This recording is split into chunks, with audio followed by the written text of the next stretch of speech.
lakal hamdu kama yanbaghi li jalali wajhika wa 'azimi sultanik. Allahumma salli wa sallim ala asyrafil anbiya wal mursalin sayyidina wa maulana wa habibina wa syafiina Muhammad wa ala alihi wa sahbihi wasallam. Amma ba'd. Alhamdulillah, malam ini kita akan melanjutkan kajian baca kitab kita bersama, ya, kitab monumental karya Andre Gruta rahimahullahu wa qaddasallahu sirrahu, Andre Gruta Kiai Haji Abdurrahman Amudale, yang membahas tentang ilmu tauhid. Jadi ilmu tauhid itu sebagaimana yang kita bahas dulu merupakan fondasi dasar. Sehingga tidak heran kalau baginda Rasul itu jadi paling pertama didakwakan itu selama 13 tahun dalam fase Mekah itu tauhid. Jadi itulah inti daripada beragama. Namun mega sempajata, mega puasata, na yakiyadi nama kesing akidata, itu juga tidak akan ada artinya. Haba aman surah akan terbang, berterbangan, tidak ada nilainya. Alhamdulillah malam ini kita akan sambung kembali kajian kita pada minggu lalu. Jadi minggu lalu karena waktunya sangat sempit, karena antara maghrib dengan isya, jadi kita hanya bisa membaca sedikit saja. Jadi ini masuk dalam al-faslu as-salis, fasalu matelu, lalaleng tengenge letu kiwi apa sewange. Jadi jalan yang benar dalam pandangan Andre Gruta, bagaimana dalam pandangan aliran mutakallimin Ahlussunnah wal Jamaah. Kalau kita di Indonesia ya kita orang Asy'ariyah. Ya, meskipun sebenarnya ada kemiripan antara aliran Asy'ariyah dengan Maturidiyah, tapi di dalam masalah furu'iyatnya juga banyak perbedaan-perbedaan pendapat. Tapi kalau dalam masalah usulnya atau inti-intinya itu sama saja. Jadi kalau minggu lalu, jadi kita sudah diantar oleh Andre Gruta untuk memahami bahwa jalan yang benar untuk mengetahui tentang tauhid itu ya dengan mempergunakan akal pikiran. Nah, ini dalam kategori mutakallimin. Jadi tapi Andre Gruta memberikan kita dasar sebagaimana digariskan oleh guru-guru besar kita di dalam firqah atau aliran Ahlussunnah wal Jamaah ini, khususnya dalam aliran Asy'ariyah, bahwa mempergunakan akal pikiran itu kita mempergunakannya sesuai dengan kapasitasnya. Jadi jangan mempergunakan akal pikiran itu kepada hal-hal yang memang tidak dicapai oleh akal pikiran. Jadi minggu lalu kita sudah memberikan pengantar bahwa wasail al-ma'rifah itu atau alat yang dipakai untuk mengenal sesuatu itu 3 tingkatan. Nah, akal ini nomor 2. Di bawahnya ada panca indera, di atasnya ada dimensi spiritual atau dimensi hati. Nah, akal ini kita semua ya diberikan potensi yang sama oleh Allah Subhanahu wa taala. Setelah kita akil dan balik, nah itu kita potensi sama. Dan akal ini kita pergunakan untuk memikirkan atau meramu segala hal-hal yang dikirim oleh panca indera kita. Ya, jadi ada pembatasan dari Andre Gruta sebagaimana diajarkan oleh guru-guru besar kita dalam aliran mutakallimin. Biasa kalau kita bilang orang-orang mutakallimin setelah fase Abul Hasan al-Asy'ari itu berkembang. Masuklah Imam Al-Ghazali itu Asy'ariyah, gurunya itu Abul Ma'ali Al-Juwaini juga adalah guru besar dalam Asy'ariyah. Kemudian ada Al-Amidi, ada Asy-Syarif Al-Jurjani, ada Al-Iji, kemudian ada Ar-Razi, ya pengarang tafsir Al-Kabir itu ya, Imam Fakhruddin Ar-Razi, ada Al-Imam Al-Bedawi. Jadi kelebihan orang-orang mutakallimin itu, orang-orang dulu guru-guru besar kita itu, dan masih banyak Al-Baqillah dan lain-lain itu, selain mereka adalah ahli di dalam ilmu tauhid, pakar di dalam ilmu tentang ketuhanan ini, mereka juga pakar di dalam ilmu usul fikih, dan mereka itu kebanyakan rata-rata bermazhab Syafi'iyah, sehingga kita tidak heran ya kalau kita lihat sejarah metodologi usul fikih aliran ini ya, aliran mazhab Syafi'iyah itu adalah metodologinya mutakallimin. Kenapa mutakallimin? Karena rata-rata yang merumuskan rumus-rumus kaidah usul fikih untuk memahami hukum-hukum Islam yang ada dalam Al-Quran dan hadis itu memang dikuasai oleh guru-guru besar kita dari mutakallimin. Nah, jadi guru-guru besar kita yang dulu itu contoh Ar-Razi, Al-Baydawi, Imam Al-Ghazali, dan yang lain-lain itu selain mereka ahli dalam ilmu kalam, mereka juga ahli dalam ilmu usul fikih. Sehingga mereka itu memang tabakhur fil ulum. Mereka itu kaya di dalam ilmu-ilmu keislaman. Nah, kita kembali. Jadi berpikir ini kita ikut kepada aliran mutakallimin, berpikir itu kita pergunakan akal pikiran tapi untuk memikirkan, meneliti, menelaah makhluknya Allah. Nah, kita jangan mempergunakan akal pikiran ini untuk memikirkan Tuhan. Karena akal pikiran ini dimensinya tidak mampu mencapai tentang zat atau kunhi zatnya Allah.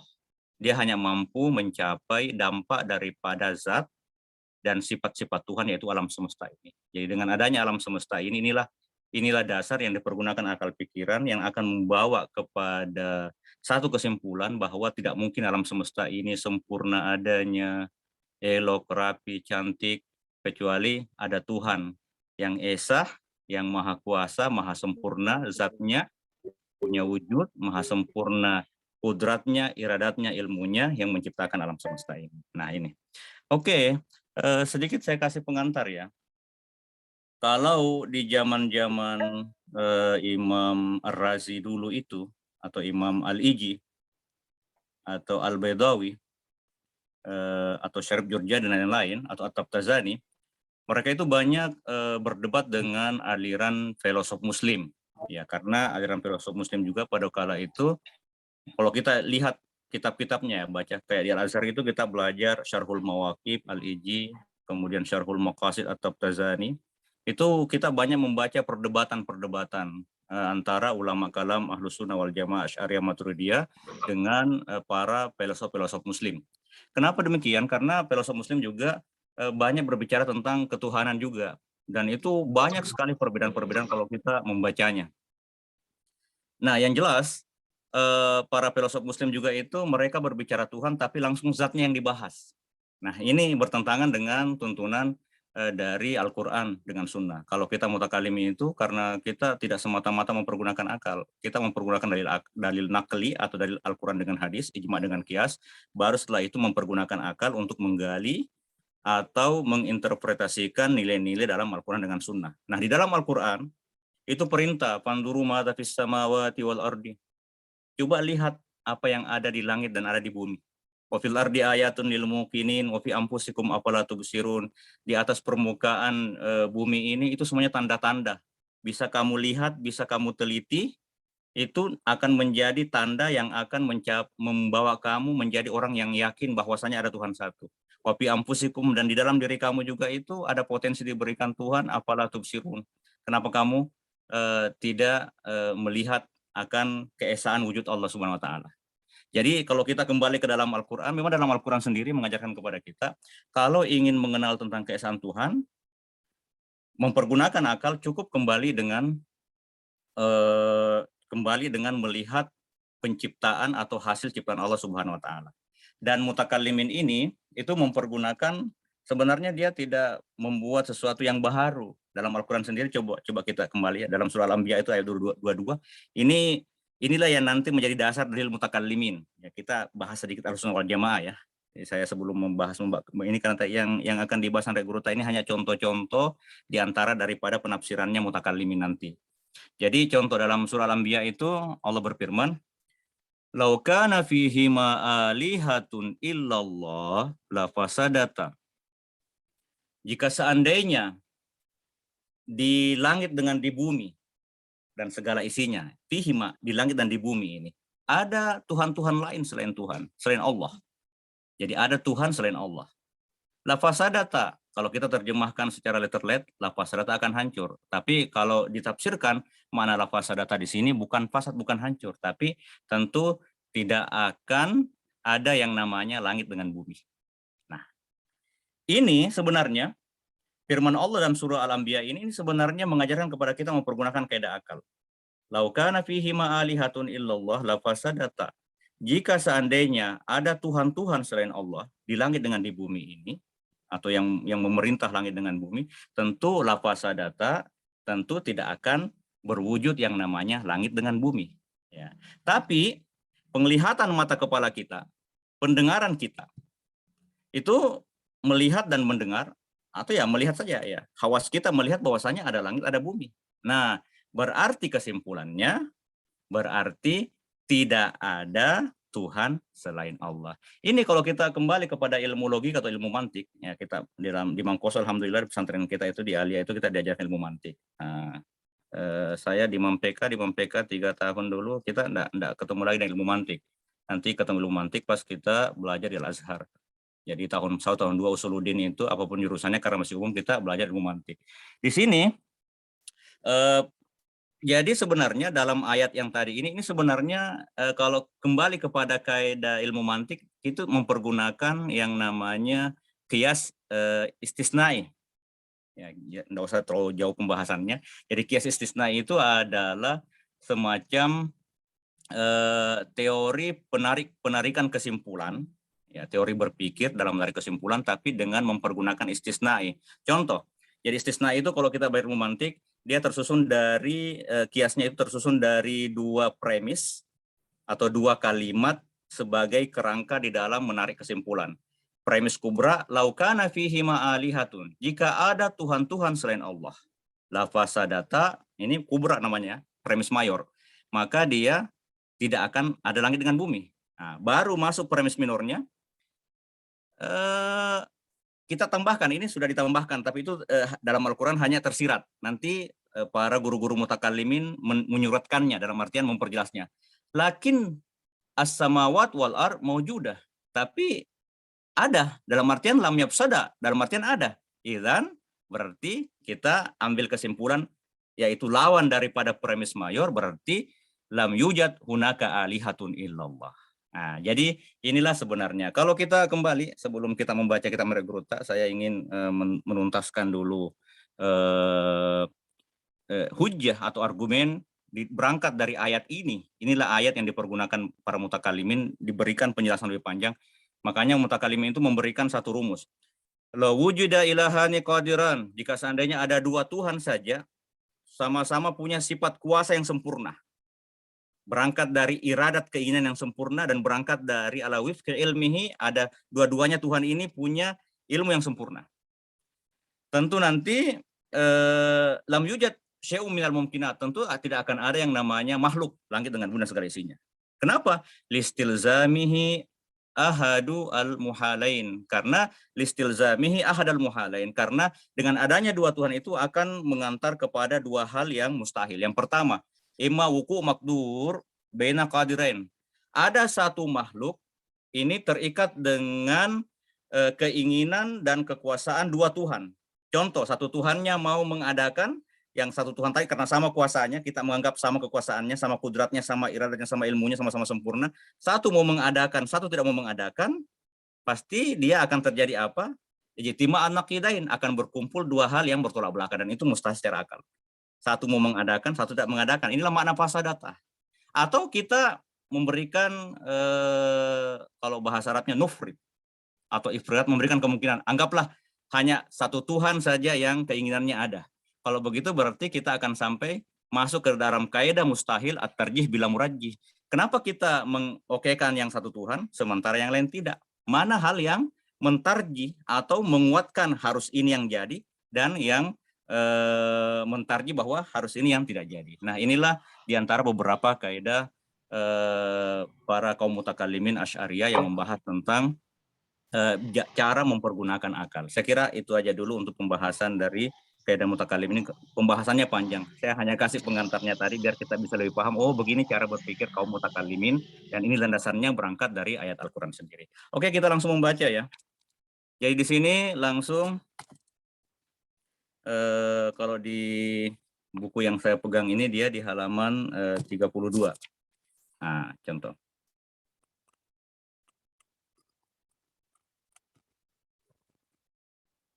Tafakkaru fil khalqi wala tafakkaru fil khaliq. Oke.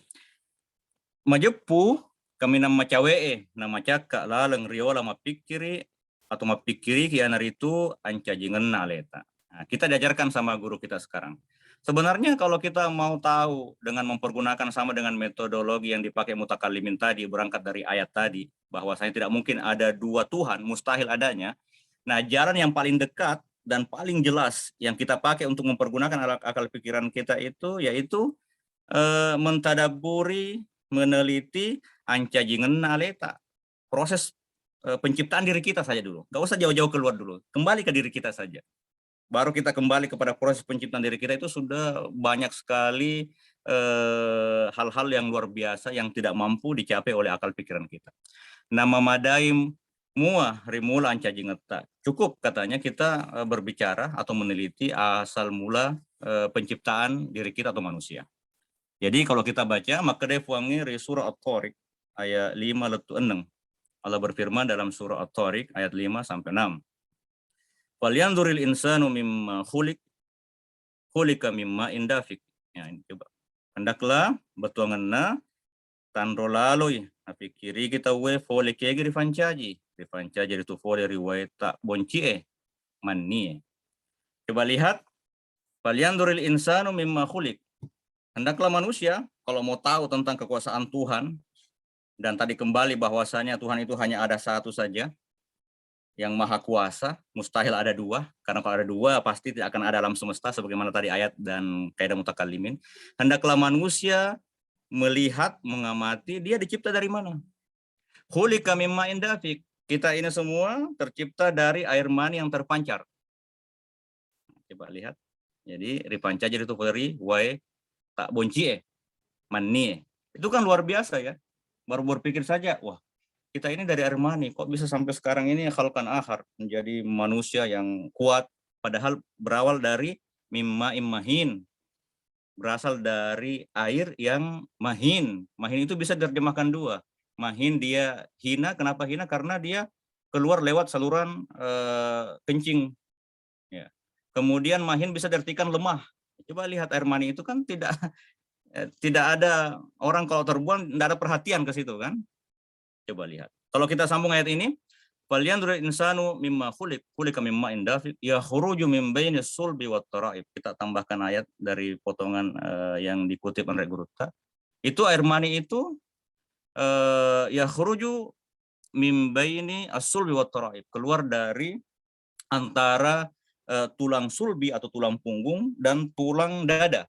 Jadi at-tara'ib itu tulang dada. Jadi biasa kalau kita gantung kalung, perempuan biasa, nah di antara itu ini tarputa kalau bahasa Arabnya, itulah yang namanya taraib. Di sini ada perbedaan pendapat ulama. Jadi ulama yang spesialis di bidang ini ya, jadi biasa saintis. Dan juga biasa kita pernah di Mangkoso Andre Gurutta itu sangat senang mengajarkan kepada kita tafsir ayat-ayat kauniyah. Jadi ini masuk dalam kategori penafsiran ayat-ayat kauniyah alam semesta dengan diri kita sebagai mikrokosmos. Kalau alam semesta kan makrokosmos, alam besar. Jadi ada pendapat yang mengatakan bahwa air mani atau sperma laki-laki itu dari tulang sulbi, sementara opum atau indung telur wanita itu dari taraib atau berasal dari tulang dada. Nah, tapi dari penelitian spesialis di bidang ini sebenarnya tidak ya. Jadi semuanya sesuai dengan ayat bahwasanya air mani atau sperma laki-laki itu juga bersumber dari tulang punggung dengan tulang dada, begitu juga opum dari perempuan juga atau indung telur juga itu bersumber dari tulang sulbi dengan tulang dada juga. Nah, contoh. Baru dari sini saja sudah mulai kita kalau mau teliti lebih dalam itu luar biasa ya, karena zaman-zaman terdahulu bahkan sampai sebelum abad ke-19 orang-orang itu percaya bahwa yang pembentukan diri manusia itu hanya bersumber dari sperma saja. Jadi wanita itu ibaratnya hanya tanah saja tempat menanam. Padahal sebenarnya dalam Al-Quran ini dijelaskan bahwa penciptaan manusia itu bukan hanya laki-laki saja, tapi juga perempuan ada andil di situ. Dan ini Al-Quran 14 abad lalu sudah menjelaskan hal ini. Oke, kita sambung. Agar sabana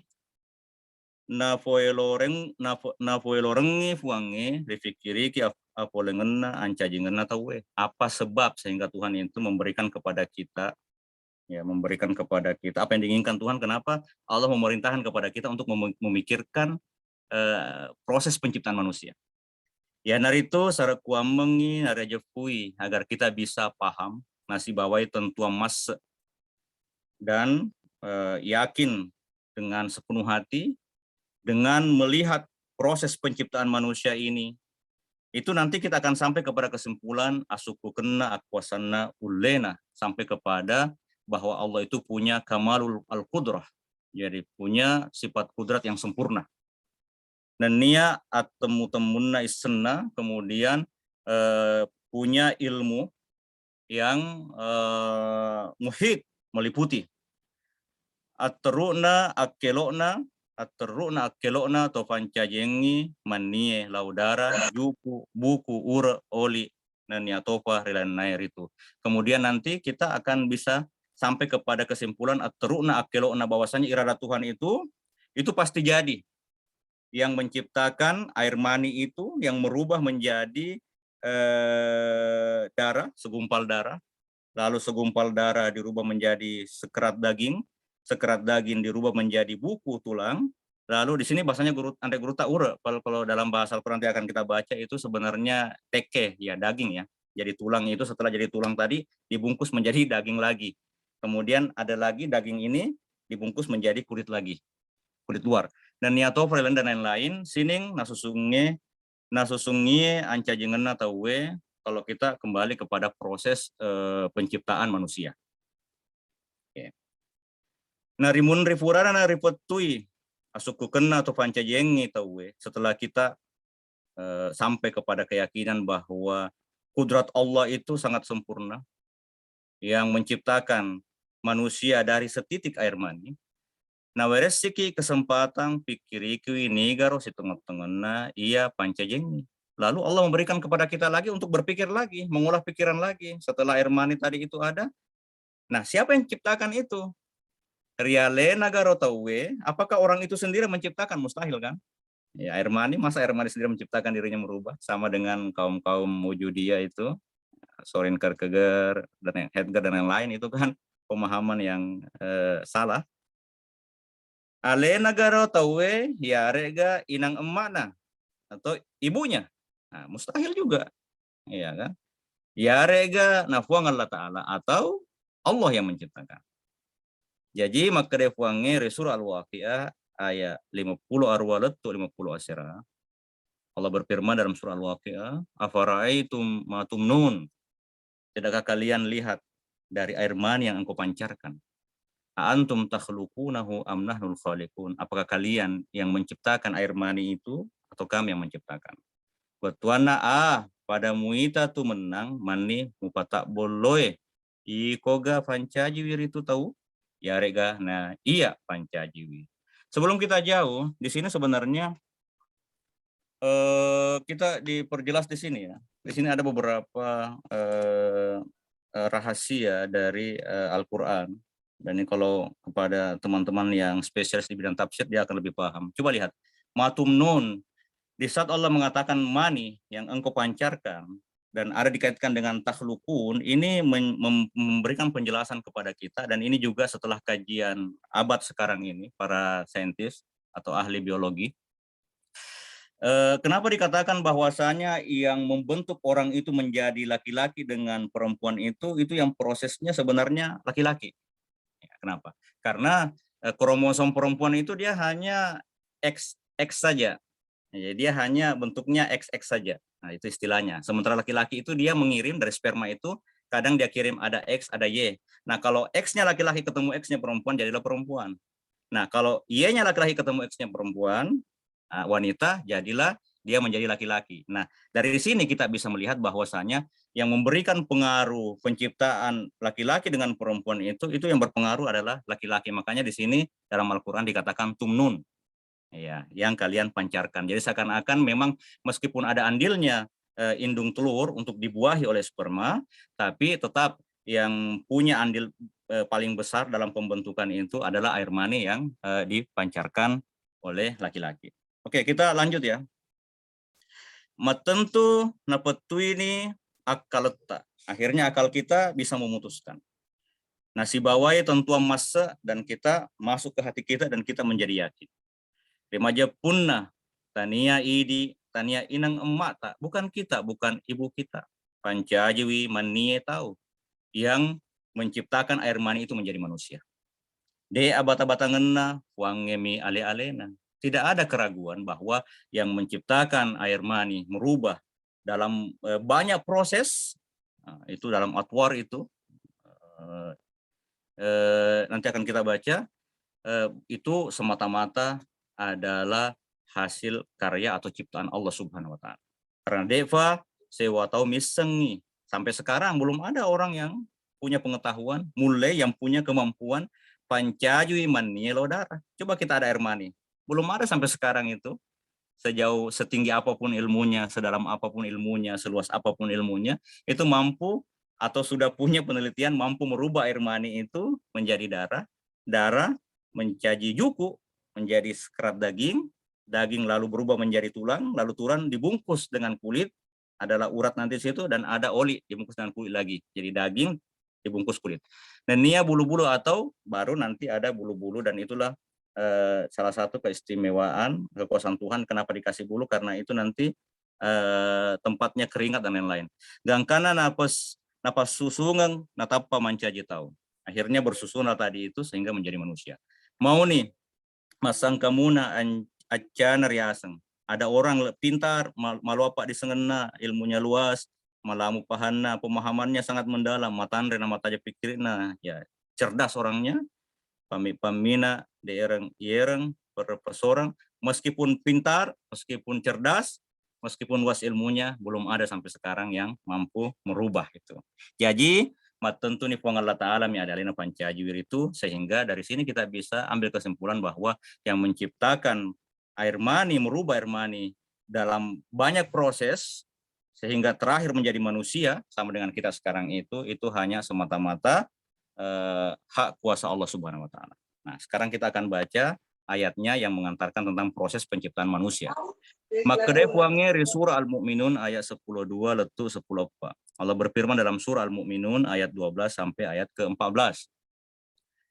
Walaqad khalaqnal insana min sulalatin min tin. Kami telah menciptakan manusia min sulalatin min tin, dari saripati tanah.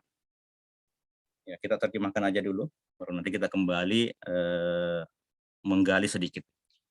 Summa ja'alnahu nutfatan fi qararim makin. Kemudian kami jadikan manusia itu dari saripati tanah tadi, itu penciptaannya kakek kita Adam ya, dari tanah. Nah, kemudian kita ini anak cucunya Adam, ja'alnahu nutfatan, itu dari saripati tanah juga sebenarnya, yang dimakan oleh orang tua kita menjadi air mani, oleh ibu kita menjadi indung telur. Summa ja'alnahu nutfatan fi qararim makin, kita jadikan dia setetes air mani. Nanti setelah ini ya, setelah beribadah suami istri, sperma yang berhasil sampai itu akan tinggal fi qararim makin, pada tempat yang kuat atau rahim. Summa khalaqna nutfata alaqatan. Nah, setelah masuk ke dalam rahim, tempat yang kuat, kemudian kita merubah tadi nutfah itu menjadi alaqah, segumpal darah. Fa khalaqnal alaqata mudghah, lalu segumpal darah kita merubah menjadi mudghah, sekerat daging. Fa khalaqnal mudghata idzaman, sekerat daging itu lalu akan dirubah lagi menjadi tulang. Lalu fakasauna, lalu kami bungkus tulang itu dengan daging. Summa ansya'nahu khalqan akhar. Setelah itu, setelah tiba masanya, baru kami jadikan dia ciptaan yang baru. Mana ciptaan yang baru, dia sudah ditiupkan roh, sudah hidup dan berbentuk manusia. Nah, tidak berbentuk seperti muka ikan lagi. Fatabarakallahu ahsanul khaliqin, maha sucilah Allah sebaik-baik pencipta. Sebelum kita jelaskan, kita baca dulu terjemahan dari Andre Gruta. Betuanna setengah-tengahna kifancaju itawe dari lakbu tanai. Nah, apa nih rifancaju itu mani rionrong arenrengeng pore parmanangang.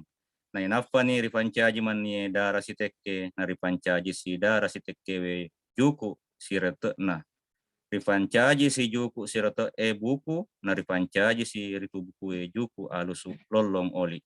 Nah, apa nih ribentuk ritu mancaji sewa ancajingang laing mata patau mapacingi pong Allah Ta'ala saude cengengi sini to mak bentuk make buke sadaqallahul azim.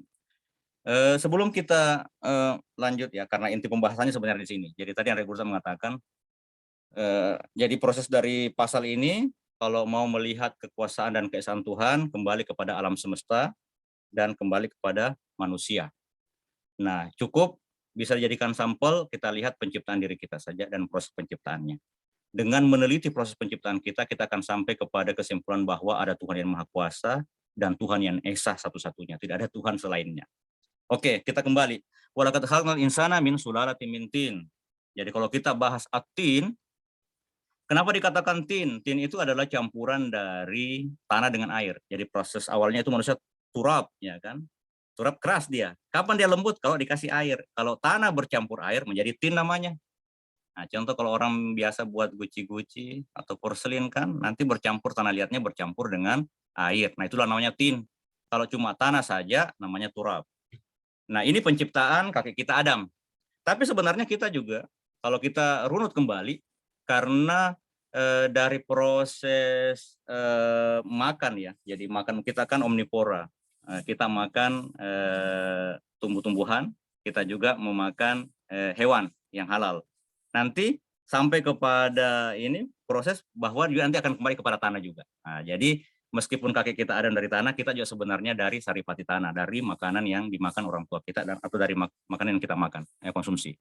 Kemudian jalnahu nutfatan fi qararim makin. Kemudian setelah diproses dimakan oleh laki-laki dengan perempuan adalah air mani. Nah, air mani ini itu fi qararim makin, disimpan oleh Allah di dalam tempat yang kuat. Nutfah, kenapa dikatakan sperma? Jadi sperma itu kalau kita kembali ya di dalam penelitian biologi, jadi yang ahlinya kalau ada kesalahan bisa meluruskan dan mereka lebih paham, tapi tidak apa-apa kita bahas ini bagian daripada penafsiran, biar kita bisa tahu betul-betul luar biasa. Sperma itu sebenarnya, laki-laki itu setiap satu kali memancarkan sperma itu kurang lebih 350 juta sperma. Jadi sperma itu dia kenapa dikatakan ma, ada unsur airnya. Jadi sperma itu nanti dia bisa dilihat, dia bentuknya itu kayak ada kepalanya, ada ekor-ekornya, itu ada 350 juta satu kali dia terpancar. Kenapa dia butuh banyak? Ya karena 6 jam itu prosesnya baru bisa sampai ke mulut rahim. Jadi baru dia di saluran kencing laki-laki sudah di testisnya sudah ada yang mati, di saluran kencing sudah ada yang mati, masuk ke mahbal, pintu dari perempuan sudah ada mati, masuk ke ininya lagi saluran rahim ada lagi yang mati, masuk lagi. Jadi makanya dia butuh banyak sebenarnya. Jadi teman-teman kita dulu itu saudara-saudara kita itu hampir 350 juta. Kenapa dikatakan ma? Karena air itu biasa kalau kita lihat air mani itu kan dia ada cairan itu. Kenapa cairan itu ibaratnya sungai? Di situ nanti berenang tadi itu sperma itu dari air itu. Nah, itulah makna nutfah sebenarnya. Kemudian kenapa dikatakan fi qararim makin? Jadi setelah ada satu yang masuk atau ada dua atau ada tiga yang berhasil, kadang ada orang yang kembar kan, 2, 3, tiba. Kalau cuma satu berarti cuma satu yang berhasil masuk. Setelah dia masuk ke dalam rahim, tertutup rahim itu. Maka dikatakan makin dia sangat kuat itu. Jadi di dalam rahim ada lagi plasenta itu lebih kuat lagi di dalam. Nah, summa khalaqna nutfata alaqatan. Nah, kemudian kami menciptakan atau menjadikan nutfah itu alaqah. Coba kita lihat. Di sini Allah memakai dua kata atap ya. Ada kata summa dengan ada kata fa. Nah, kalau kita kembali ke dalam ilmu bahasa Arab, waktu kita mondok dulu, summa itu artinya litartib wat tarakhi. Jadi dia prosesnya beruntun, tapi butuh masa, ada jeda masa. Kalau fa itu litartib wat ta'kib. Dia runtut, tapi langsung. Nah, makanya di sini ja'alna an-nutfata fi qararim makin summa khalaqna. Jadi dia ada jeda itu summa. Kenapa Tuhan mengatakan summa? Dan ini kalau penelitian yang ahli dalam bidang biologi itu pasti akan lebih paham ini. Summa khalaqna an-nutfah. Kemudian kami ciptakan setitik air mani itu menjadi alaqah. Alaqah itu kalau bahasa Arab dia artinya tergantung. Dia sama dengan bentuk lintah. Kenapa? Karena dengan berubahnya Allah Tuhan merubah sperma itu menjadi bentuk alaqah lintah, akhirnya dia bisa lengket ke dinding rahim. Tanpa dirubah menjadi alaqah, itu akan hancur, akan mati nanti itu sperma sehingga tidak akan ada yang namanya manusia. Inilah maha kuasa Tuhan, kenapa Tuhan mengatakan alaqah. Alaqah itu kalau bahasanya lintah, sebenarnya itu lintah, lengket ke tubuh kita kan. Nah, begitu juga bentuknya sperma itu dirubah jadi lintah, dia lengket di dinding rahim. Setelah masuk baru dibungkus rahim. Kemudian mudghah. Nah, fa khalaqnal alaqata mudghah. Di sini kata pah, berarti dia litakib. Mana litakib di sini? Dia berarti prosesnya berubah tanpa ada waktu. Dari lintah dia menjadi mudghah. Mudghah di situ dia sekerat daging. Kenapa dikatakan mudghah itu kan biasa orang memamah atau mengunyah. Kenapa dikatakan bahasa Arab mengunyah itu? Karena dia sama dengan jumlah biasa makanan yang kita kasih masukkan di mulut, daging yang kita bisa kunyah. Dan kenapa dikatakan dikunyah? Karena dari proses tadi itu segumpal darah yang berbentuk lintah itu menjadi sekerat daging itu dia sudah menjadi agak keras sama dengan daging yang kita mampu kunyah, maka dikatakan mudghah. Ini Kak rahasia kenapa bahasa Al-Qur'an mengatakan mudghah. Fa pakai huruf fa lagi. Jadi litertib wa ta'kib. Fa khalaqnal mudghata idzaman. Lalu dari itu juga dari sekerat daging itu berubah sendiri menjadi Allah rubah menjadi izam. Kenapa dikatakan izam? Izam itu kan jamak daripada azmun, tulang. Karena banyak dalam tubuh kita ini kan banyak susunan-susunan tulang-tulang ini. Ya, ada tulang yang panjang, ada yang pendek, ada tulang yang halus, ya kan, tulang belikat dan lain-lain. Fakasauna al-idhama lahman, kemudian kenapa Tuhan mengatakan kasau kami bungkus? Karena tulang ini itu bukan tulang yang bukan tulang yang membungkus dirinya sendiri, tapi yang membungkus tulang ini adalah tadi dari mudghah juga. Jadi mudghah itu menjadi tulang, tapi mudghah ini juga nanti prosesnya ada yang membungkus tulang, lahman. Akhirnya membungkus menjadi daging. Kemudian setelah proses summa ansya'nahu khalqan ahar. Kenapa dikatakan summa lagi? Karena kalau kita kembali kepada hadis ya, bahwa proses nanti ditiupkan roh. Jadi prosesnya itu ada 40 hari sampai 120 hari itu baru dia berbentuk manusia, ada mata, ada telinganya, dan sudah bisa ditiupkan roh dan bergerak. Itu biasanya 120 hari.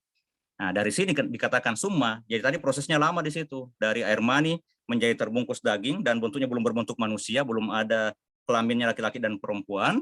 Nah, summa ansya'nahu nanti setelah masa tinggal di situ, makanya kalau dalam bahasa Al-Qur'an itu mudghah mukhallaqah dengan mudghah ghairu mukhallaqah. Dia sudah menjadi sekerat daging, mau diciptakan Tuhan atau mau digugurkan sama Allah. Nah, itu kalau dalam bahasa Al-Qur'an. Nah, summa ansya'nahu khalqan ahar, kemudian kami bentuk dia menjadi makhluk yang baru karena sudah punya panca indera, anggota-anggota organ tubuh dalamnya juga sudah ada di situ dan ditiupkan roh. Fatabarakallahu ahsanul khaliqin, maha sucilah Allah, ahsanul khaliqin, sebaik-baik pencipta. Iya, saya kira ini tadi sebenarnya penjelasan singkat betapa luar biasanya di saat Andre Gruta mengatakan coba baru itu aja kita bahas. Dan ini pembahasannya sebenarnya lebih luas lagi. Orang yang ahli di bidang ini itu akan lebih paham lagi dibanding kita yang bukan spesialis di bidang ini. Oke, kita sambung ya bacaannya. Ini yang bacaan terakhir ini dia hanya semacam kesimpulan dari Andre Gruta dan pesan-pesan. Aga na nama madaina iai apikiri bawang rimul ancaji ngenge tampu ritu atajangeng manasanasari asewana puange nia asuku kena sini sifat-sifat nar itu. Cukup saja baru kita berpikir tentang proses awal penciptaan diri kita ini itu sudah cukup ya, akan mengantar kita bahwasanya Tuhan itu hanya ada Tuhan satu yang sempurna dan satu-satunya Tuhan dan punya sifat-sifat yang sempurna. Magampah haro nareko ripikiri si mana nih sining ancajingenna. Nah, akhirnya nanti itu akan mengantar kepada kita untuk memikirkan semua makhluk ciptaan Tuhan yang lain, bahkan dalam diri kita ini lan roaleta diri kita poleri sese bentuk. Nah, coba lihat bagaimana bentuk kita ini bisa berdiri lurus. Susungenna asin rata-rata, coba susunannya dari kepala, telinga, hidung sampai ke kaki, kemudian keseimbangannya, itu kan. Dan nia aketutunna matentuyengi ya, coba sempurna itu. Poetopa guna-guna napa polewi kegunaan masing-masing mata, telinga ya, trilino dan niari akhira matentu si mata tatambai mi papija putari asewanari asuku kena si pasipanapongnya. Kalau kita teliti saja kemudian kita lihat hikmah dari kenapa ada rambut di kepala, ada bulu-bulu di hidung, kemudian ada alis, ada ini dan semua yang lain-lainnya, semuanya itu bahkan ada bulu-bulu di tubuh kita, itu semuanya nanti akan mengantarkan sampai kepada keesaan Tuhan dan tunduk betapa sempurnanya Allah dan segala sifat-sifatnya. Nenia tejepuitoni alam mangena akurangenna sini sifat-sifat atau rifan caji. Dari sini nanti kita akan bisa tersadar Allah maha sempurna dan kita ini betul-betul adalah makhluk Allah yang maha lemah, hina-dina, tidak ada kuasa dan tidak ada upaya, semuanya adalah kekuasaan Allah. Nah, kalau kita bandingkan kekuasaan kita dengan kekuasaan Tuhan pencipta alam semesta, baru menciptakan saja diri kita ini sudah luar biasa, belum lagi penciptaan langit dengan bumi dan lain-lain. Nah, rekor tentua petu niritu nasibawai apa dupa nasaba aturu riparentana aniniri papesangkana. Kalau kita sudah bagus mantap keyakinan kita, tauhid kita, ditambah lagi dengan melaksanakan segala perintah, menjauh segala larangannya, majepu maka tani masa ni mapasewa ni ripange. Berarti kita sudah berpegang teguh dalam ajaran Islam. Maka defuange Rasulullah kumana ayat 22, wa may yuslim wajhahu ilallah wa huwa muhsin faqad istamsaka bil urwatil wuthqa. Betuanna nigi-nigi mapaterimangi alena ripang Allah Ta'ala, menyerahkan dirinya kepada Allah 100%, narigo engkana mapideceng, dia berbuat baik, lahir batin, majepu maka tani mas sendiri cali cimpore, berarti dia sudah berpegang kepada tali yang kuat, yang dari itu apa sewange, yaitu tauhid. Ponco nada, seritu malebik kembacengi nia mengkalingangi, yai atajangan, semua saudara-saudaraku yang membaca kitab ini atau mendengarkan bacaan kitab ini, monco eta dimpe emih rimula anca jingena tawe. Jadi meskipun baru kita memikirkan, baru kita mendengarkan rahasia kemahakuasaan Tuhan di balik penciptaan diri kita ini, kira-kira memadai ini riala contoh, itu sudah cukup menjadi contoh rilawan-lawan apikiri bagaimana cara kita berpikir. Jadi kita berpikir kepada sesuatu yang dicapai panca indera dan mampu diolah oleh akal pikiran kita. Di sini ripancaje naitae ten naitai matata, di segala semua ciptaan Tuhan, baik yang dilihat atau tidak dilihat oleh mata kepala kita, neng kalingai ten neng kalingai do cerita yang didengar atau tidak didengarkan oleh telinga kita, narasai ten narasai pinedinge yang dirasa atau tidak dirasa oleh perasaan kita. Koromai sidir lainnya puange wedim maneng naletu kinania nalolonge pikir, semua selain Allah yang mampu dicapai oleh akal pikiran kita. Atungka-tungka rifikiri dia sewa-sewa di abata-batangan nasi mata dia cemitak kurang. Setiap kita memikirkan satu makhluk Tuhan, tidak ada keraguan lagi, pasti hanya kebaikan yang akan kita dapatkan. Dan nia pede masemi temalere papi jepue apa sewangi ripuangi, nanti juga akan semakin bertambah tauhid, monoteisme kita ya, mengesahkan Allah. Aga na temasaran naritu puan tungka-tungka nengaran itu, sehingga sampai kepada titik di saat kita melihat sesuatu, kita akan ingat ada Tuhan yang Maha Kuasa. Di saat itu juga kita mengingat Allah, berarti kita juga tidak akan berpisah dengan Tuhan. Sebagaimana sabda Rasul, maka Nabi Tari hadis Sahih Bukhari dan yang Muslim, hadis riwayat Bukhari Muslim, oleh rifangulut Abu Hurairah, dari Abu Hurairah, kalau zawajalla ana inda dzanni abdi bi wa ana ma'hu haitsu yadhkuruni. Betul nama kadefong Allah Ta'ala na iya poka riton tua masana takku. Saya itu sesuai dengan persangkaan hambaku, nah ya temas saranga rituri saya nengeraku, saya tidak berpisah dengannya, dengan hamba di saat dia setiap dia mengingat aku.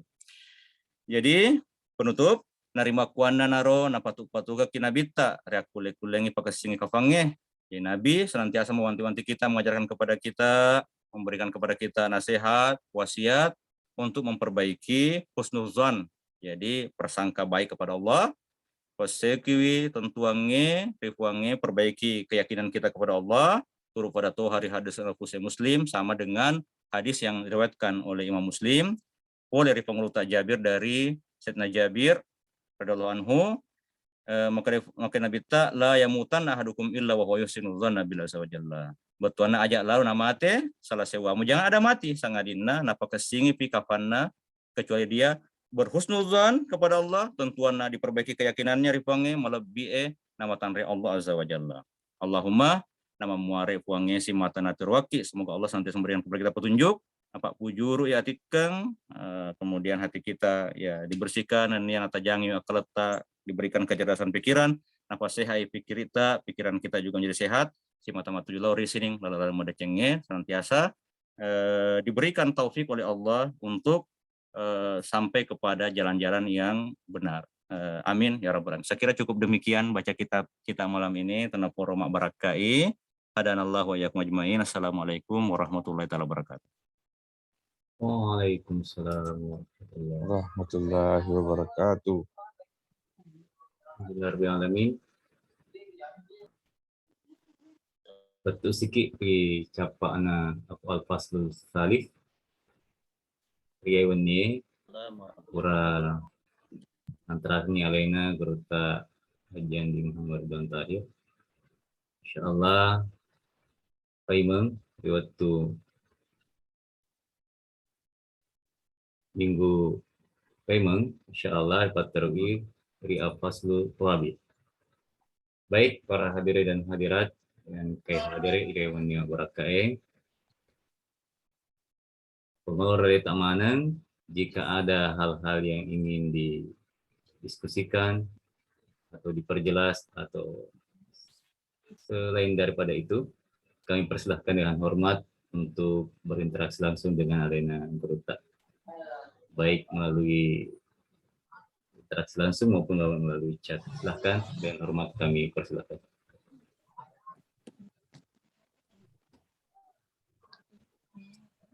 Tabe, Assalamualaikum warahmatullahi wabarakatuh. Waalaikumsalam warahmatullahi wabarakatuh, Dokter. Alhamdulillah. Apa? Alhamdulillah, Kak Dr. Rahman. Ya, Alhamdulillah. Ini ada unek-unek ini dari pernyataan tadi. Kenapa magero kira-kira filosof Muslim itu mapikri zatna pong Allah Ta'ala? Ya. Iya, terima kasih. Iya. Iya, jadi langsung nih kapan ubali Kak Dokter di? Iya. Iya. Kenapa begitu? Nasabah Yaro kita sudah tahu ya bahwa filsafat itu kalau bahasa Arabnya terjemahannya diambil dari dua kata filosofia atau hubul hikmah, cinta kebijaksanaan. Jadi ingin mengenal hakikat segala sesuatu tapi dengan nalar. Nah, itu berawal dari situ. Jadi sebelum masa Renaissance abad ke-14 itu sebelum jadi semua ilmu-ilmu itu berada di bawah rahim filsafat. Coba. Nah, jadi di situ ada ilmu ilahiyat. Jadi orang filsafat juga bahas masalah ketuhanan memang. Nah, jadi sebelum masuk ke filosof Muslim ke ranah Islam, sebelum ada fase terjemahan, itu masih fase Yunani. Itu sudah ada pembahasan ilahiyat tentang ketuhanan.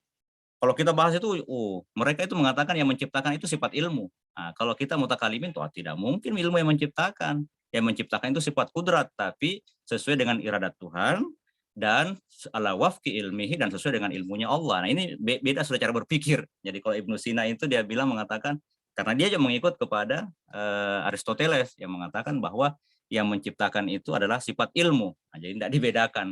Makanya kalau orang filosof itu mengatakan Tuhan itu zatnya sifat itu sama. Kalau kita beda zat, beda sifat. Tapi ya rosipa ede, nah tentu dia tergantung kepada zat. Iya, jadi kembali. Nah, sebelum Renaissance semua jadi ada ilahiyat, kemudian ada at-tabiiyat, alam semesta. Nah, pembahasannya di situ. Kemudian juga ada membahas eskatologi atau akhlakiyat tentang akhlak. Nah, pada masa Renaissance baru terpisah jadi ilmu kedokteran, kemudian ilmu sosiologi yang awalnya dari rahim filsafat. Nah, itu kan rahim filsafat sebelum masa Renaissance itu mereka berdiri sendiri. Ya, akhirnya yang tertinggal di ranah filsafat tinggal ilahiyat. Jadi kalau kita bertanya kenapa itu orang-orang filosof Muslim ya ikut sama dengan juga gurunya. Dan alasannya filosof Muslim mengatakan begini. Kalau kita lihat karya-karya para filosof itu rata-rata selalu kayak Ibnu Rusdi punya karya. Jadi bahwa ada hubungan al-alaqatu baina al-aqli wan naqli. Selalu menghubungkan ada berusaha mengawinkan antara akal dengan nakal, dengan nas Al-Quran dengan hadis. Itu filosof kita. Sampai biasa kalau kita dengar ada Ibnu Tufail, pernah itu Haibing Yaqazan kan. Jadi Haibing Yaqazan itu adalah satu karya novel tipis, karya Haibing Yaqazan itu. Di situ sebenarnya alurnya menceritakan bahwa tujuan akhir daripada akal itu persis sama juga dengan tujuan akhir yang akan dicapai orang yang wahyu. Jadi selalu ada berusaha bahwasanya yang didapat dengan akal dengan sendirinya berjalan itu sama dengan yang akan didapatkan oleh wahyu tuntunan Al-Quran. Nah, jadi di sini memang kita orang filosof dengan orang mutakalimin sudah ada kesalahan di dalam metodologi. Karena kalau para mutakalimin orang-orang Asy'ariyah kita mempergunakan akal, Tapi akal satu-satunya tidak akan mampu mencapai kebenaran sama dengan kebenaran yang diturunkan wahyu. Jika akal satu-satunya mampu mencapai kebenaran, berarti tidak perlu ada yang namanya tuntunan wahyu. Sementara di dalam ilmu kalam ada yang namanya bab sam'iyat. Bab sam'iyat itu kalau kita bagi ilmu tauhid terbagi 3. Pembahasan tentang ketuhanan, pembahasan tentang kenabian, dan pembahasan tentang sam'iyat. Makna sam'iyat itu adalah hal-hal yang akal tidak mampu capai kecuali murni pesan-pesan wahyu saja. Baru saja alam kubur, akal sudah tidak sampai. Baru siksa kubur atau baru hanya mengena kubur, akal sudah sampai, apalagi kalau kita berbicara padang mahsyar, berbicara nanti yang akan datang. Nah, inilah. Jadi kalau kesimpulannya, pertanyaan Kak Duktur dan Kak Duktur Rahman, saya yakin pernah juga, ya karena sama-sama di Usuluddin dulu meskipun belum jurusan hadis, tapi di tahun 1, tahun 2 itu kita belajar filsafat juga, filsafat am atau umum, itu jelas bahwa metodologi orang filosof, mereka membahas tentang ketuhanan juga karena mereka yakin hanya dengan akal sendirinya itu juga mampu mencapai meskipun tidak ada tuntunan wahyu sebenarnya. Nah, inilah yang dibantah oleh para mutakallimin bahwa kalau begitu pasti Anda akan salah. Ya, saya kira cukup demikian tadi pengantarnya, Kak Dokter. Baik, alhamdulillah. Mungkin dari para hadirin masih ada yang ingin didiskusikan, silahkan para Ustaz. Assalamualaikum, Tabe. Waalaikumsalam. Dengan siapa? Saya ini Linda. Cuma saya tidak buka ini videonya. Iya. Apa kuah ya? Iya. Terang saya merasa rugi kok tidak mengikuti setiap minggu ini pengajian. Barakallahu fiik. Tidak ada apa-apanya kita ini. Alhamdulillah. Kalau ada itu senior. Senior dari segi umur tapi dari segi ilmu. Tidak, sama-sama. Pada senengnya sudah lu kasih rapi langsung rek guru tak. Kalau aku tarangnya Linda. Iya. Engkau biasa penceramah. Dia membahas tentang itu proses pada saat penciptaan. Manusia penciptaan pada saat manusia ingin dilahirkan begitu. Iya. Kan kalau selama ini yang ayat yang membahas itu alastu birabbikum di. Iya, alastu birabbikum itu tentang ruh ya. Qalu bala. Wa idza akhadha rabbuka min bani adama min zuhurihim dzurriyyatahum alastu birabbikum qalu bala syahidna. Terus yang dia bahas di situ ada semacam negosiasi antara sebelum manusia dilahirkan itu. Jadi semacam negosiasi bahwa ada keengganan manusia itu dilahirkan, jadi bilang warik kuyahe, jadi ada negosiasi akhirnya baru kemudian ditiupkan itu ruh gitu. Iya. Sampai ada yang itu? Iya, jadi ada semacam dialog begitu, dialog. Iya. Apakah memang itu ada dibahas di dalam ilmu tasawuf seperti itu atau ya? Sebenarnya iya. Terima kasih Kak Risa. Pemuka agama di Beruh. Jadi sebenarnya kalau kita kembali ya, ini kan masuk, kalau kita berbicara ilmu tauhid, dia masuk lagi dalam kategori sam'iyat. Betuangena permasalahan. Kalau umpamanya sam'iyat tadi saya memberikan contoh bahwa kejadian pada sakratul maut sampai berakhir surga dengan neraka di hari kemudian itu masuk sam'iyat. Begitu juga kejadian sebelum terciptanya kita ini. Itu masuk juga dalam kategori sam'iyat. Betuangena de narate akalenge. Sehingga kalau kita mengatakan ada proses dialog, itu perlu dalilnya Al-Quran dengan hadis, karena ini tidak mampu diakal-akali. Nah sekarang, kalau kita berbicara ruh, nanti ruhnya itu kan berbeda-beda pendapat ulama di situ. Kalau kita kembali kepada hadis Nabi, setelah 40 hari baru terbentuk, dia menunggu masa, makanya dalam Al-Quran tadi baca di situ, summa ansya'nahu. Summa itu berarti dia literahi, dia butuh waktu yang panjang, akhirnya sampai ke umur 120. Kalau para ahli fikih itu dia mengatakan bahwa nanti umur 120 hari itu, ada juga yang mengatakan 8 minggu. Kalau 8 minggu berarti dia umurnya 120 hari ya. Ya kan satu minggu kan ya sekitar 80 ya.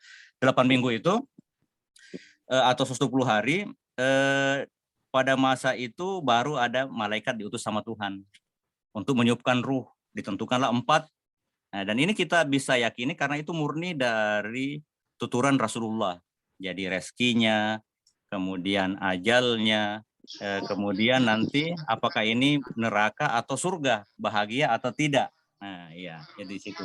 Jadi kalau kita kembali, ada orang yang mengatakan itu sebenarnya dikatakan kalau masa, jadi roh di saat roh ditiupkan berarti pada waktu itu dia sudah hidup. Jadi kalau umpamanya biasa ada ibu-ibu keguguran sebelum 120 hari, berarti pada masa itu belum ada rohnya. Nah, yang jelas kalau manusia sudah dalam bentuk ruh, manusia sudah ada dalam bentuk ruh, apakah dia masih di dalam alam rahim, kemudian anggaplah keguguran, atau dia selamat keluar, berarti dia sudah masuk dalam kategori dalam kembali kepada tadi firman ayat alastu birabbikum qalu bala syahidna, itu sebenarnya tidak ada negosiasi di situ. Kita kembali ke ayatnya, semuanya mengatakan qalu bala syahidna.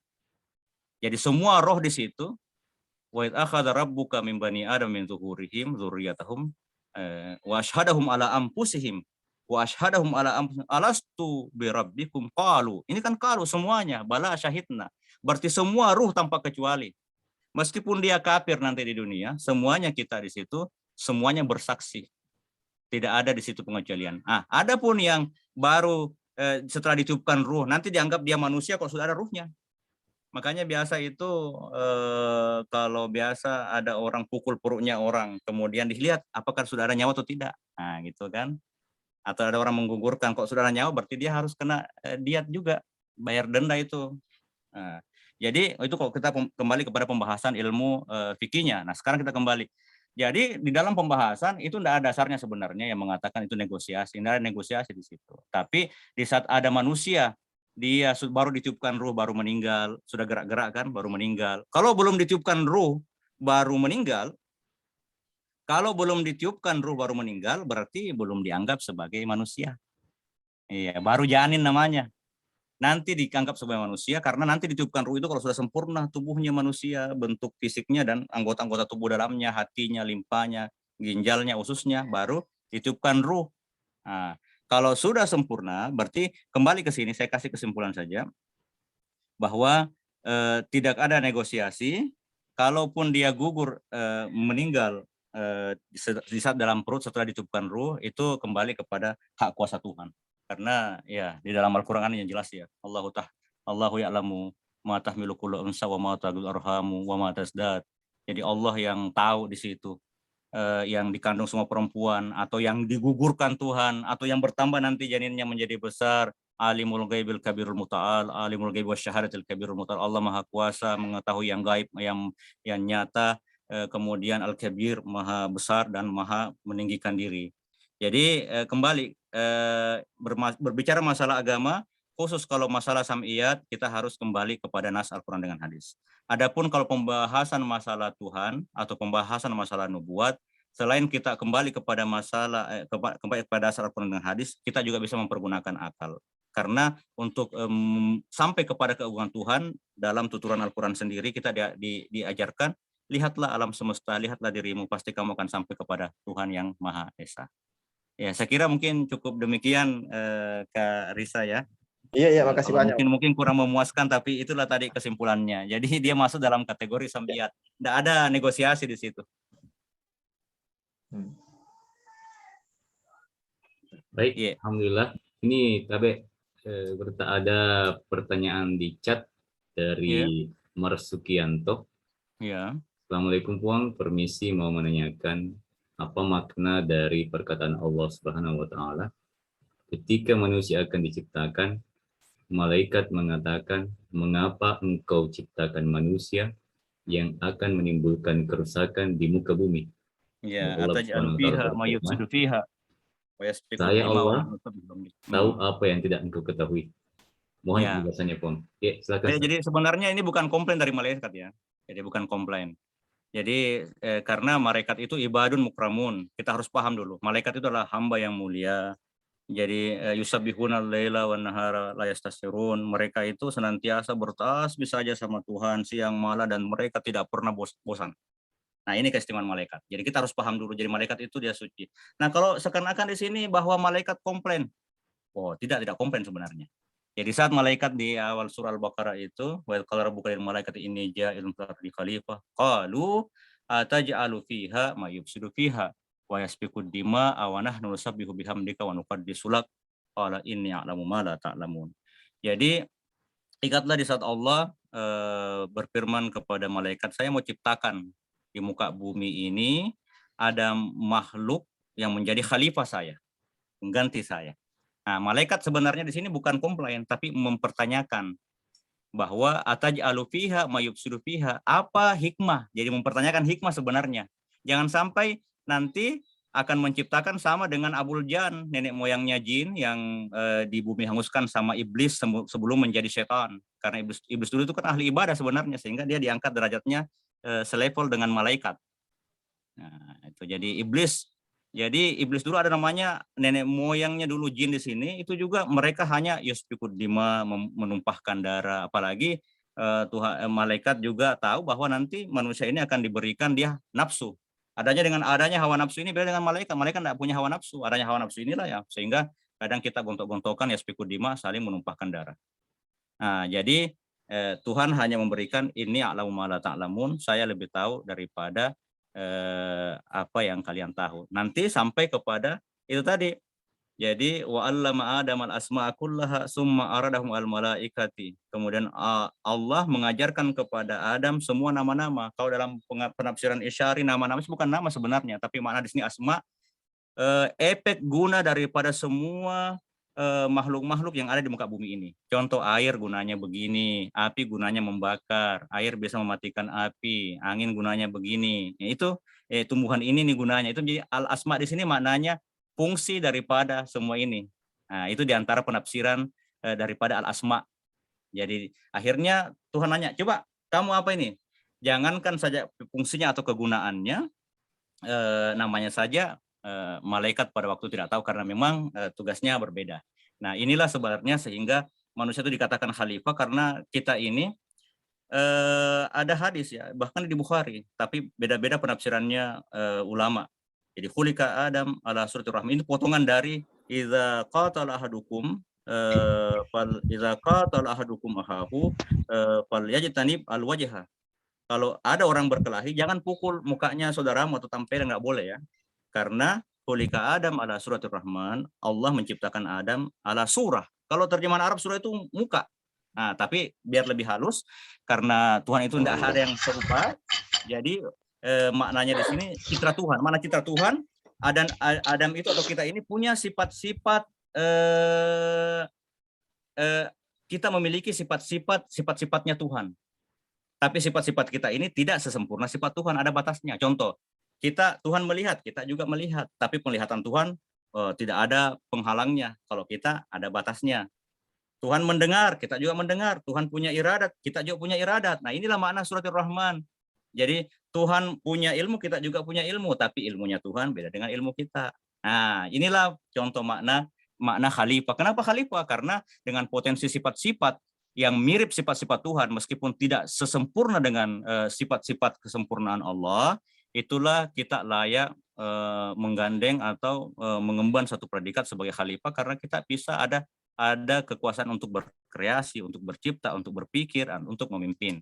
Ya, saya kira itu tadi. Jadi maknanya malaikat di sini dia tidak komplain sama Tuhan karena malaikat itu ibadu mukramun, hamba yang mulia, tapi ingin mempertanyakan hikmah saja di balik dari itu. Kalau kita kembali kepada kajian Ibnu Arabi atau jadi aliran-aliran sufistik kaum wujudiyin, jadi ontologis itu, mereka mengatakan bahwa kenapa Adam itu, manusia itu adalah jenis makhluk yang paling terakhir diciptakan Allah. Karena tujuan penciptaan alam semesta itu adalah penciptaan manusia.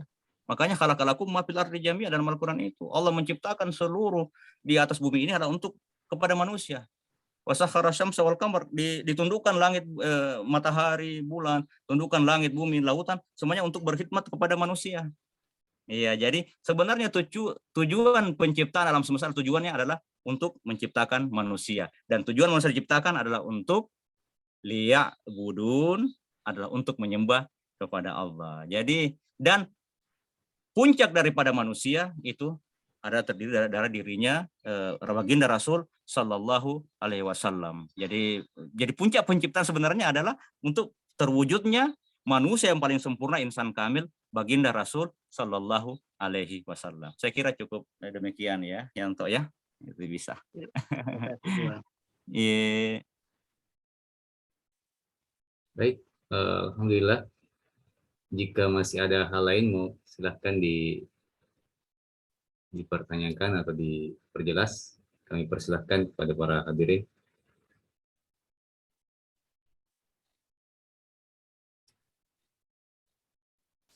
Baik, jika sudah cukup Alhamdulillah. penjelasan pada malam hari ini, kami persilahkan kepada Rena Gurta untuk Iya. Untuk malam ini saya mau minta kesiapan Andre Gruta Dr. Abdurrahman Sendi, baca doa jolo untuk semua. Oh, iya. Iya. Silakan Ustaz. Dokter. Ya, tabe. Iya. Tabe. Ya. Ya, bismillahirrahmanirrahim. Amin ya Rabb. Amin ya rabbal alamin. Amin.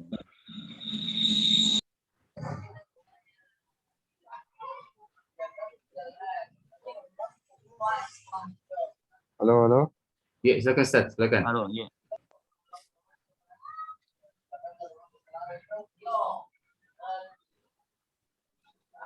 Alhamdulillah bil alamin. Amin. Hamdan yuafi hamdan syakirin, hamdan na'imin, hamdan yuafi ni'ma wa yukabi mazida. Amin. Ya Rabbana lakal hamdu kama yanbaghi li jalali wajhikal karim wa li azimi sultanik. Amin ya Allah. Allahumma salli ala sayyidina Muhammadin wa ala alihi wa sahbihi ajma'in. Amin ya Allah. La ilaha illallahul azimul halim. Amin. La ilaha illallah rabbul arsyil azim. Amin ya Allah. La ilaha illallah rabbus samawati wa rabbul arsh. Amin. Wa rabbul ardi wa rabbul arsyil karim. Amin. Ya hayyu ya qayyum bi rahmatika nastaghis.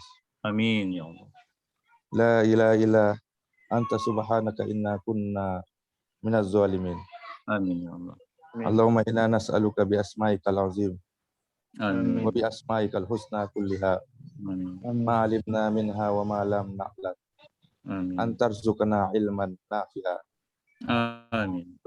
wa rizqan wasi'a Amin ya wa Allah. shifaa'an min kulli da'in wa saqamin. Amin. Ya akramal akramin.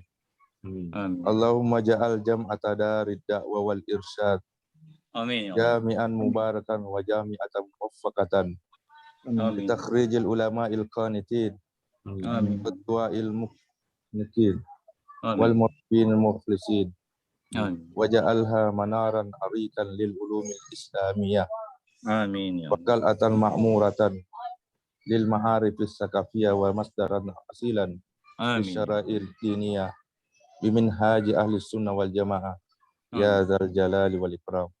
Allahumma barik lana fi amalina bihadhil jam'iyah waj'alna muassasatiha tarbawiyah wa da'wah wal ijtimaiyah fi hifzika wa riayatika wa atmim jami'a wazaifana fiha linaili sa'adah fid dunya wal akhirah wa wafiqna li salihi a'mali wa tamamil makarimil akhlaq Amin. wa aslih dhata bainana wa la taj'alid dunya akbar hammina Amin ya Allah. wa la mablagha ilmina Amin ya la Allah. tusallit alaina man la yarhamuna bi rahmatika ya arhamar rahimin.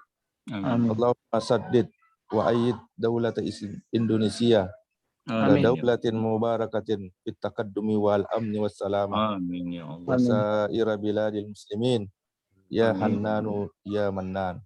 Allahumma Amin. akrimha bilazzatil ihtikam Amin ya Allah. ilal haqqi wal khair waj'alha buq'atan Amin. maimunatan wa baldatan Amin. thayyibatan ma'muratan waj'al ahlaha minal mu'minina mutamassikina Amin. bid amiran bil ma'ruf nahina 'anil munkar mu'minina Amin. billahi ya dzal jalali wal ikram.